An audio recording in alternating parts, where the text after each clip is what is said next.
John Herron is best described as the longtime local who provided the bridge for Aspen's transition from mining town to international center for skiing and culture. They called John Mr. Aspen, and he was the leader Aspen needed in those transitional years following World War II. John's mother and father, foremen of the Molly Gibson mine, were drawn to Aspen in its earliest days, but moved to Montana where John was born in 1893. The family returned to Aspen 3 years later and stayed. After college, John joined his brothers in forming the Herron Brothers Mining Company, which continued the local tradition of leasing former major producing mines. Herron Brothers operated the Smuggler Durant and many others, including the Midnight Mine on the backside of Aspen Mountain. The company also recycled mine dumps to reclaim silver and other minerals. But John knew the future for silver mining was dim, and in the mid-1930s, he endorsed the plans for a ski resort at Ashcroft. That sounded like a good idea for Aspen, too. So he requested Senator Ed Johnson of Colorado to investigate the possibility of having a federal WPA project for the construction of a ski lift on the slopes of Aspen Mountain immediately above town. Thus was born the famous boat tow and base area skiers' cabin. Ski Club President Frank Willoughby surveyed the slope and tow line, and Herron Brothers furnished the lumber for the 2 boats and the track. John's federal request was also granted for a 10th Mountain Division training camp on Ted Ryan's property at Ashcroft at a rental fee of $1 for the duration of the war. It was actually used for only a year, but 200 men and 50 mules were trained during that period. In 1946, when the Pepkes came to town, it was John Herron who invited Walter Pepke to his home for coffee and to discuss plans for the cultural and sports complex.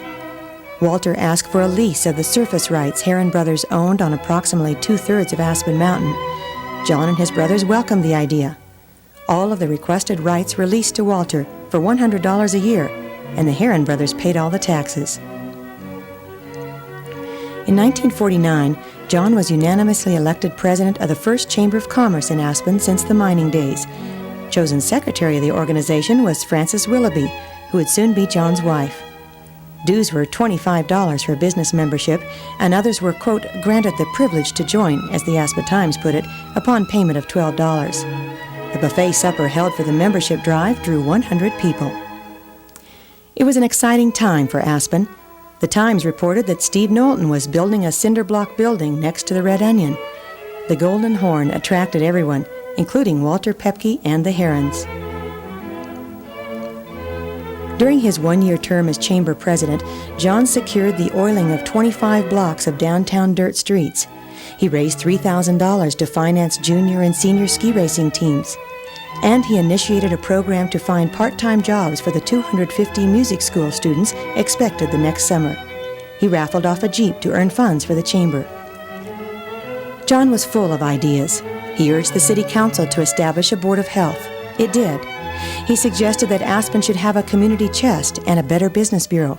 Those ideas didn't fly. He was more successful in setting up a publicity fund for the community after townspeople saw the amount of press Aspen received from the 1950 World Championships. That idea was funded with $500. As chamber president, as well as on his own personal reputation, John represented Aspen in a number of capacities. He was recommended by the Colorado State Mining Association to serve on the State Highway Planning Commission. He lured conventions to Aspen. He even is credited with staging Aspen's first community planning session to suggest civic improvements. John was active in the Chamber of Commerce until 1956.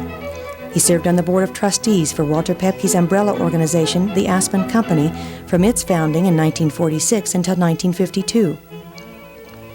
In 1953, he was a charter member and vice chairman of the newly reorganized Board of Trustees of the Music Festival when it split off from the Aspen Institute for Humanistic Studies, and he remained on that board until his death. In 1954, after a 30-year courtship, John Herron and Frances Willoughby were married. It was, as one close friend stated, the perfect marriage.